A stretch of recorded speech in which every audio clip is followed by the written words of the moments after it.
Kamala is back. Did Doug beat any women off of their feet? Because we know how Democrats love that. He's not even an illegal alien. But still, hey, every good smack, see if she'll spin around. Kamala is back. She cackling like a loon in San Francisco. You could pay $50,000 to go see her speech. It was a speech at a fundraiser, raising funds for what? For herself? Kamala. Her husband's there. Doug, his Secret Service code name is Slugger. Hey, Slugger, there he is. What is it with the Democrats and violence against women? I am telling you. Hey,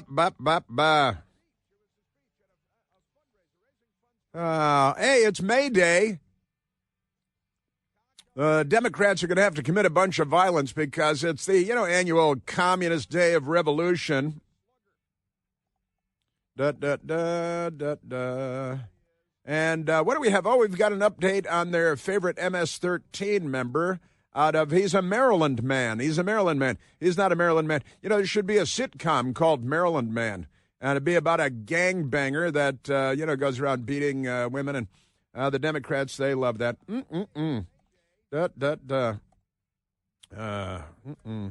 I'm telling you, the news media, the lie is so big that no one would dare not believe it. Quite extraordinary times we are living in. The photograph of their boy, MS-13 Maryland Man, his knuckles, with the MS-13 coated tattoos on his knuckles.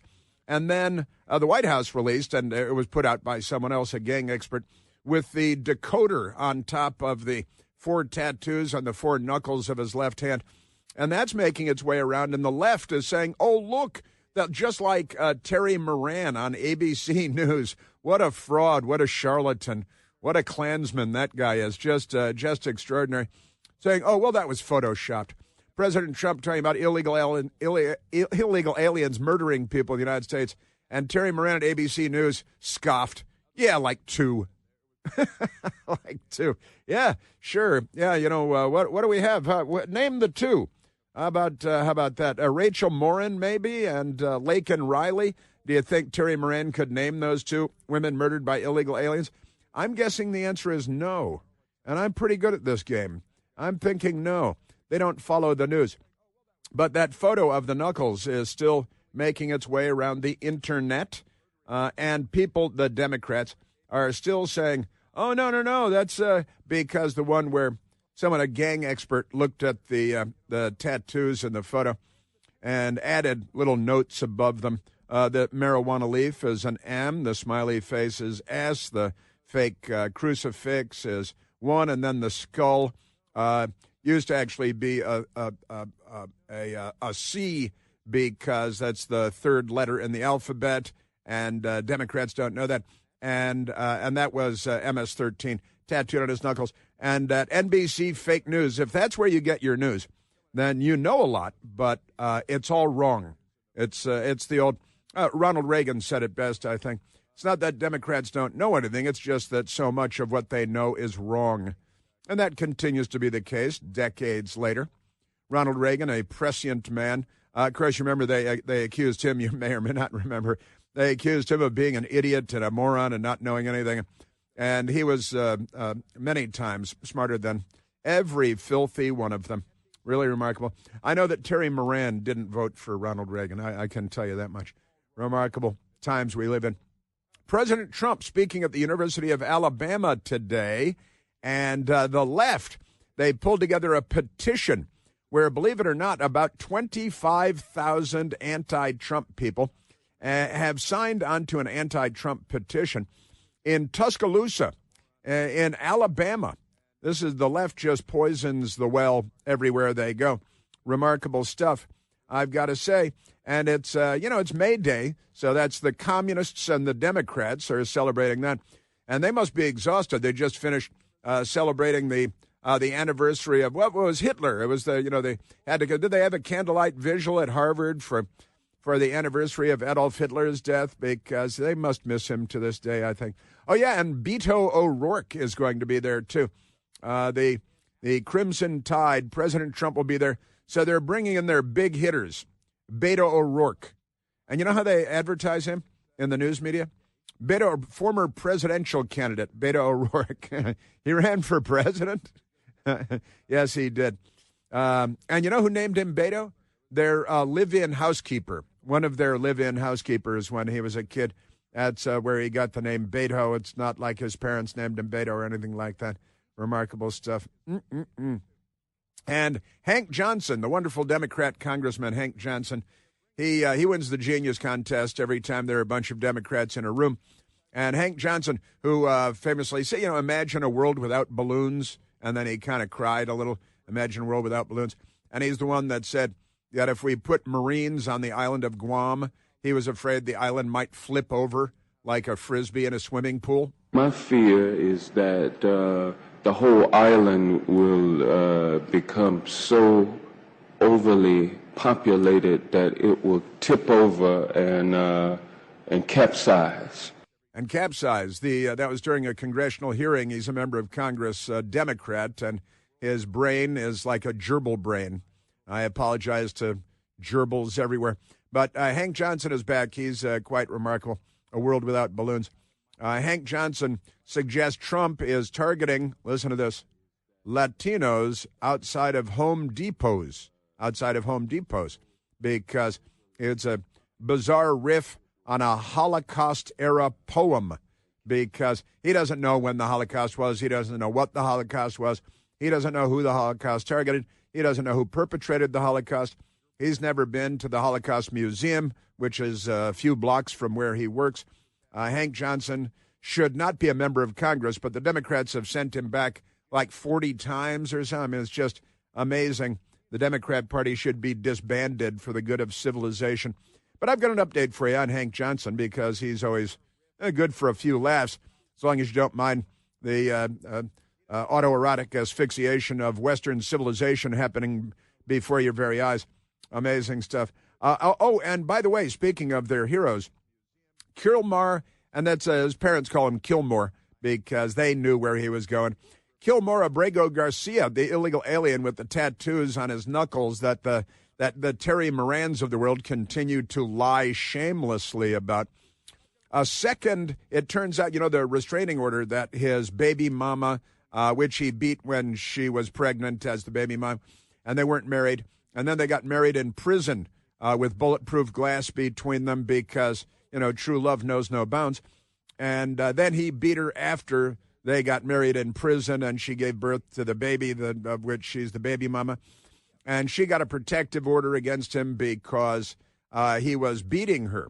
And the Democrats consider that to be heroic. They go visit him in El Salvador, not in spite of the fact, but because of the fact, apparently. Now, a second protective order has been discovered, Kilmore Abrego Garcia.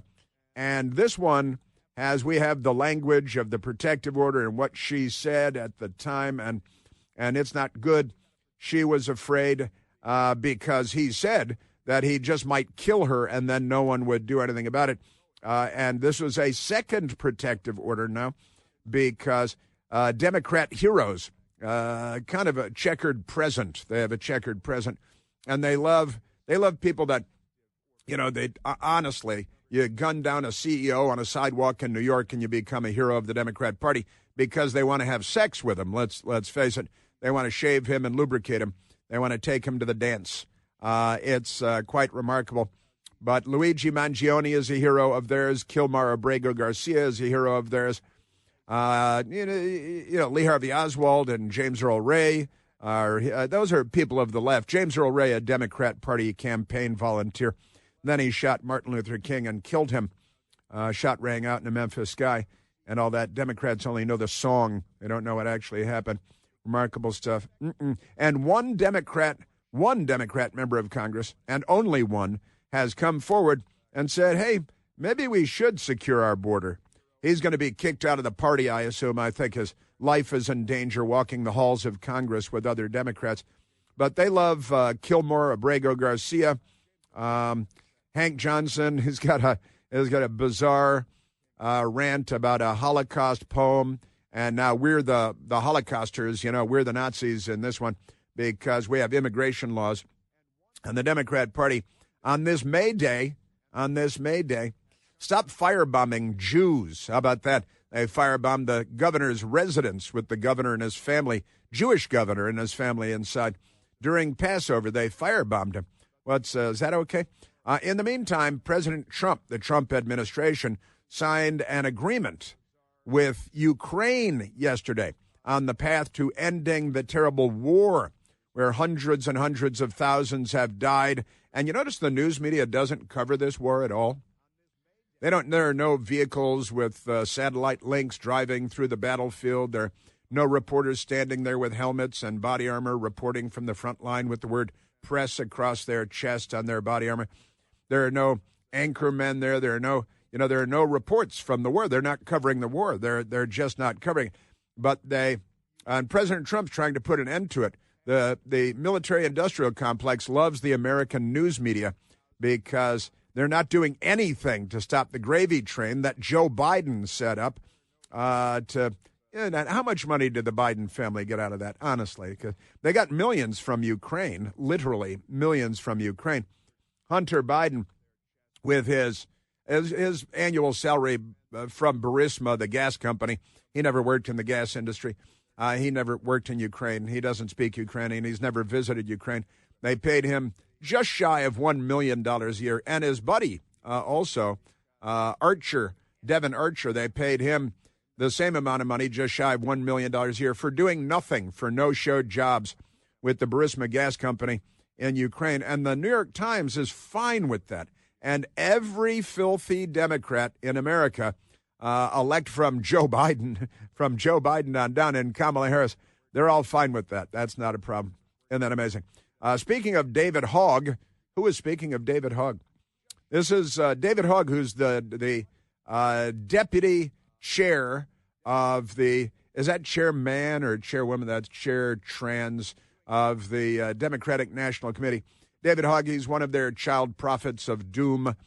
He was present at a school shooting in Florida, so they turned him into a useful idiot, and he's played the role very, very nicely. He's kind of like Greta von Thunberg.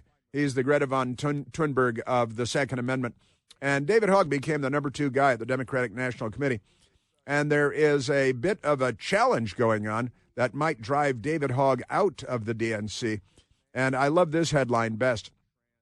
Native American woman gets a chance to topple Hogg at DNC. Wait a minute. Now, just dissecting that headline is to topple Hogg. She wants to, is that a positive thing? She wants to, are they dating? But Native American woman, those are the first words in the headline. So the ethnicity or race and the gender of the person are the first preeminent, most prominent, most important characteristics that this human being brings to bear. Native American, see, and because the Democrats are guilty, I think they must have killed a lot of Indians or something. And woman, because genitalia, very, very important, even though they don't understand what genitalia means. Even Ketanji Brown Jackson in the Supreme Court. What is a woman? I don't know. Well, maybe you should pat yourself down and get back to us. David Hogg faces vice chair challenge as Democrat tensions escalate. You don't want to see that. They're already firebombing and shooting everything. Don't want to see him get tense. Could be stressful. Amazing stuff. I got an update for you on the Democrat that torched Teslas in Arizona. Good news for him, bad news for civilization. But I've got an update for you on that. And Democrat Party terrorists, they love terrorists, like Susan Rosenberg and Linda Evans, not the one from TV. Anybody remember these terrorists? There's so many Democrat Party terrorists over the years, it's hard to keep up. But where are they now? Are they still teaching college after being arrested and jailed for terrorism? Amazing, amazing times. I got an update on Alec Baldwin. You know that movie Rust, where he shot and killed his cinematographer? I have an update for you on that. And Mayday, Mayday. That's a distress call. The Democrat Party is still alive and well in the United States. Chris here with a list of things that none of us should trust. The Washington Post, the New York Times, anything on CNN. Here's a list of things that I do trust. The Washington Times. Support real journalism for just $1 a week at washingtontimes.com/Chris. Now, RFK Jr., Robert F. Kennedy Jr., who I think is still a Democrat. He's at the Department of Health and Human Services in the Trump administration. He's an anti-vax, remember? And that we abbreviate everything. That's short for vaccine or vaccines, the plural of vaccine. And yesterday he came out, and I've got some audio for you today from RFK Jr. also. And the headline today, RFK Jr. bets $500 million on universal vaccines. And the crooked headline says, in shift from COVID-19 funding. Why are we still funding COVID-19? Why do we have $500 million sitting around doing nothing because of COVID that ended years ago? Oh, it's because it's the United States government. And how do you think you get to $36 trillion in debt? Hey, it's like, you find a poker chip on the floor. What's that? Oh, it's 500 million taxpayer dollars. Just leave it there. I'll get it later. So the influx of cash comes as the nation's health agencies. Now, this is the Wall Street Journal is not what it used to be. It has been taken over by the commies. It's quite remarkable. The influx of cash comes as the nation's health agencies cut grants, staff, and budgets. That's because we're $36 trillion in debt, and we have a government agency for every government agency we have, and that means there are way too many government agencies. And wait, grants? What kind of grants? Oh, there was a funny one. There was another funny one yesterday. What was we were funding? I've got a long list of things over here. Some of the things that we're funding are like a satire of an actual government. The Saturday Night Live isn't funny, but our government agencies and departments can be pretty funny. Pretty funny. Yes, sir. We got David Hogg and a Native American woman. She's not just, a David Hogg challenge. No, it's a Native American and a woman. Don't ask any questions, racist, misogynist. And then they want to rescue another wife beater from a prison in El Salvador.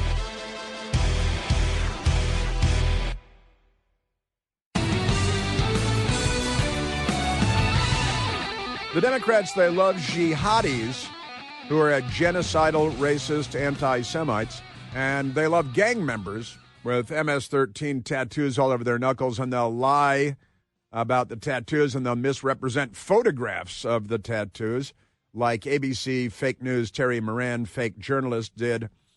We played some of that for you yesterday. And then they became very excited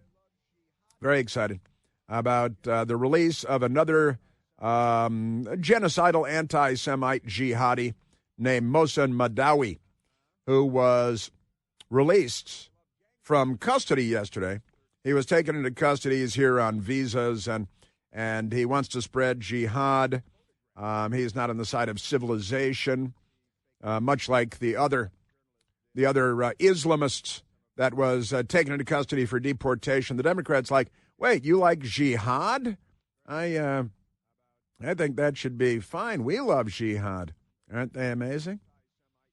But this Mohsen Madawi released. He was taken into custody for deportation purposes, and the Democrats are fighting to keep him here. And the good people at Reason magazine, with the Volk conspiracy, they have a story on the guy. Potential deportee Mohsen Madawi, quote, I like to kill Jews. It's like Sesame Street for the Democrat Party. I like to kill Jews. And he's the guy that the Democrats are fighting for. They just love people that kill people and beat women and stuff. So the good people, David Bernstein at Reason Magazine, writing, whatever one thinks about the relevant legal and constitutional issues regarding the Trump administration's campaign to revoke visas from and deport students it deems anti-Semitic and supportive of terrorism, one should be clear on exactly what views and backgrounds some of these people have. You often won't find out from mainstream media sources. Case in point is Columbia University graduate student Mohsen Madawi, who won a habeas corpus petition yesterday. Judge Jeffrey Crawford was the person that released. You can speak. An Obama judge. The Obama judge said, "Oh yeah, you can go. You like jihad? You like to kill Jews? You are free to go. You're here on a visa. You're a Columbia University student. Isn't that wonderful?" And it goes on. Case in point is Columbia grad student Mohsen Madawi won habeas corpus petition yesterday from Judge Jeffrey Crawford, an Obama appointee. Brought the portrayal of Madawi as a peace-loving conciliator, hook, line, and sinker. This despite a rather significant detail buried in the opinion. In the opinion itself, it says, in its response, the government directs the court's attention to an incident in the summer of 2015 when a gun shop owner told Windsor, Vermont police officer, that Mr. Madawi had visited his store twice, expressing an interest in learning more about firearms and buying a sniper rifle and an automatic weapon, and that he, quote, had considerable firearm experience and used to build modified 9mm submachine guns to kill Jews while he was in Palestine. That's in quotation marks. So wait a minute. He had considerable firearms experience. He was trying to buy a sniper rifle. He said that he used his advanced learning to build a modified 9mm submachine gun, machine guns, it says, plural, to kill Jews while he was in Palestine. The store owner stated that Mr. Madawi took photos of the store and its merchandise. Sure. The store owner gave the police the name of a fellow gun enthusiast who stated that he had a similar conversation with Mr. Madawi at the Precision Museum in Windsor, where the enthusiast served as a volunteer tour leader. During that conversation, Mr. Madawi allegedly told the gun enthusiast, quote, "I like to kill Jews." Right? And the Democrats are fighting and fighting and fighting for him because they like to kill Jews too. You know, a Democrat firebombed the governor's mansion in Pennsylvania a little over a week ago with the Jewish governor, Josh Shapiro, inside with his family. 2 Molotov cocktails. He liked to kill, and the reason that he likes to kill Jews and tried to murder with firebombs the Jewish governor of Pennsylvania and his family during Passover is because he stated after his arrest, the Democrat did, that he was angry with Governor Josh Shapiro because Josh Shapiro was too pro-Israel. So the Democrats are firebombing Jewish governors, and that's a one-day story in our news media. Pay no attention to that. Pretty amazing stuff. Judge Crawford, the Obama appointee, so a communist pig dog who wants to destroy civilization, in his own opinion, wrote, had these statements attributed to Mr. Madawi been true, sure, they would have resulted in some official response. No, not during the Biden years. In a case of the dog that didn't bark, he's pulling out a Sherlock Holmes story from 100 years ago. The FBI concluded its investigation without taking action. Oh, was that the FBI under Joe Biden? And so we have 2 different sources: a gun store owner, and then a tour guide at a gun enthusiast location. And 2 of these 2 people told law enforcement and the media, if they were listening, that this is what he told them about custom-making 9mm machine guns because he killed lots of Jews in Gaza. And I like to kill Jews. Now, why would these people say that? If and the Obama judge says, well, it's the dog that didn't bark. No, here are the two witnesses testifying on the record with their names on the record. But Madawi was released from prison. He was being held yesterday, and now he's feeling much better because he's on the loose. And he's so arrogant that he's out here inciting the Trump administration and President Trump himself. But listen to this guy as he's coming out with a crowd to greet him, to cheer him. I guess, were they wearing Nazi armbands or anything? But a crowd is there of Democrats waiting to greet him as Democrats fought to get him released and to make sure that he's not deported from the United States, send him back to Columbia University where the rise of fascism is continuing unabated, just like at Harvard. And the Ivy League, why do you think they call it the poison ivy? And just amazing stuff. Here is Madawi being released. We will not fear anyone because our fight is a fight for love, is a fight for democracy, is a fight for humanity. Amen. Amen. And I am saying it clear and loud. Say it clear and loud. To President Trump and his cabinet. Threaten them. I am not afraid of you. Listen to the Democrats. They're going to attack, they're going to start attacking cities and burning them like the Civil War. And he's threatening the President of the United States. The news media couldn't be happier about it. Moshe Madawi walked out of Vermont courthouse after orders, a judge, an Obama judge, orders his release. And the news media couldn't be more thrilled. The BBC is covering it in Great Britain. Palestinian student activist arrested at U.S. citizenship interview. He was arrested, he went in, because the Democrats want him to be a voter. They know that he'll vote for them. And the Democrat Party is in this guy's sleeping bag with him, heavily lubricated. It's pretty amazing stuff. An organizer of pro-Palestinian protests at Columbia University. He was taken into custody. And now National Panhandler Radio suckling on the taxpayer teat. Very excited. Federal judge orders release of Columbia University student Mohsen Madawi. And they couldn't be more thrilled. And he's out there threatening the President of the United States. And no reporter asked him when he got out, hey, do you still like to kill Jews?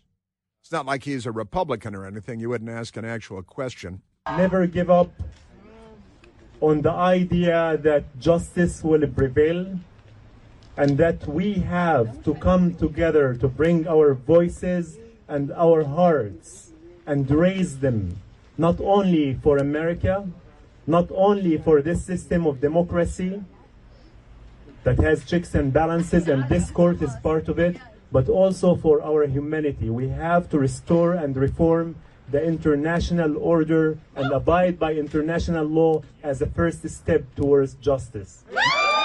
They all go wild. Don't firebomb anything, please. Pretty remarkable. The Democratic Party is on the side of the death of Western civilization, like the other Islamists that they're supportive of. He was also at Columbia University, right? Mahmoud Khalil, who was in on a student visa, spreading jihad and anti-Semitism in the Ivy Leagues, where, it's fertile ground for anti-Semitism. We've seen a lot of that. And I'm marveling at this. And he belongs to an organization that calls not only for the death and destruction of the state of Israel, but also the death and destruction of Western civilization itself. And the Democrat Party, if you are for the death and destruction of Western civilization, the Democrat Party is for you. They love you. The Democrat Party is not democratic. Just amazing. And the phony, corrupt news media, like the taxpayer-funded National Panhandler Radio, they're very excited about the federal judge. And nobody ever tells you it's an Obama judge. Nobody ever tells you the judge ignores the, I hate Jews and meeting with the gun store guy. Well, if true, well, come on. Well, let's bring the people in. If you're having a hearing and you're going to release this guy into the wilds of the United States of America, and then he gives this, peace and what is justice? Ask him what justice is. It's the genocide of the Jewish people and the destruction of Western civilization in the United States of America, undoubtedly, once you get down to it. They're not going to volunteer that right away. You might have to give them the Perrier Spritz or something, something like that. Pretty amazing, I've got to say. Our Democrat Party. So congratulations to the jihadi, Mohsen Madawi, being released by Democrats and an Obama judge with a cheering crowd of virulent anti-Semites, many of whom are not intelligent enough to understand that they have been raised or brainwashed, indoctrinated into being anti-Semites. They're quite remarkable. This is higher education. Does that mean they're all stoned? I'm just trying to sort out that higher education thing. Quite remarkable. Yeah, and he's out there smiling, and he looked none the worse for the wear. Pretty amazing. Just crazy. Let us take a phone call. We are. I don't even think I've given out the telephone number yet today. We're at 888-630-9625. 888-630-9625. And I love Congressman Hank Johnson. First, they came for the illegal aliens in the Home Depot parking lot, but I did not speak because I was not an illegal alien in a Home Depot parking lot. A gang member. The Democrat Party is really not mentally up to the task of not only governing, but of voting. But they're pretty good at firebombing and shooting people. All right, let's go to the telephones. Let's go to Tsunami Tom, calling from Lorton, Virginia. Lorton. Tsunami Tom, you're on the Chris Plant Show. Hey, Chris. How's it going? Hope you're staying dry out there. I am staying dry. Had a question for you, because I sure as heck can't wrap my head around it. There are various Jewish professors, various Jewish media talking heads, writers, or typists, as you like to call them. And whether they're ethnically Jewish, I don't know if they're practicing Jews or not. Why are they part of the team that's advocating for their own demise? I just literally, it's just, I can't wrap my head around it. Help me out, please. I understand. You're not alone. It is kind of mind-bending, isn't it? You've got, Jewish, like Chuck Schumer. Where's Chuck Schumer standing up? Honestly, where's Josh Shapiro standing up for Jewish people? The Jewish governor of the state of Pennsylvania, who was, the governor's mansion was firebombed, 2 Molotov cocktails with the governor, the Jewish governor inside, and his family during Passover. And they had just had their Seder dinner and bedded down for the night when a Democrat firebombed with 2 Molotov cocktails the governor's mansion with governor and family inside. And he has been silent since then. He should be out there pounding the table and saying, listen, Democrats, it's time that you stopped sitting by idly. They used to say silence is complicity. Remember that, Tsunami Tom? Yeah, of course. And they are the very embodiment of silence is complicity when it comes to the anti-Semitism that is so rampant in the United States today, and that is racism, and it is. Yeah, the 1930s, the whole silence didn't work out so well for them. So.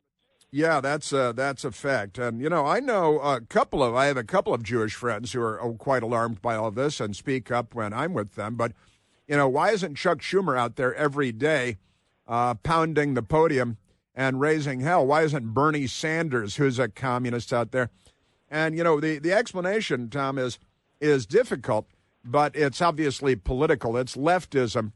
And the left, because of racism, they've decided that the poor Palestinians, Hamas, are the victims of the awful, terrible Jews who are white. See, the Jews, they say, are white, even though they're Semites, just like the Arabs. And the poor Arabs who are terrorists, genocidal, murderous, kidnapping, raping, torturing terrorists, the Democrats have decided that they're the victims in the story because they've been given democracy and electricity and fresh water by the Israelis, and that must be stopped because the politics, and it's DEI, it's critical race theory, it's Jews bad, and Hamas victims, so-called Palestinians, not an ethnic group, victims. And they've convinced themselves of this. And violence is their way. The left, violence is their way, much more than the Islamists. The left has been, just started at 1917 in the Bolshevik Revolution. The violence has been unprecedented in human history, and it continues today in the United States. Schumer, he used to be Jewish. He's not Jewish anymore. He's a Palestinian.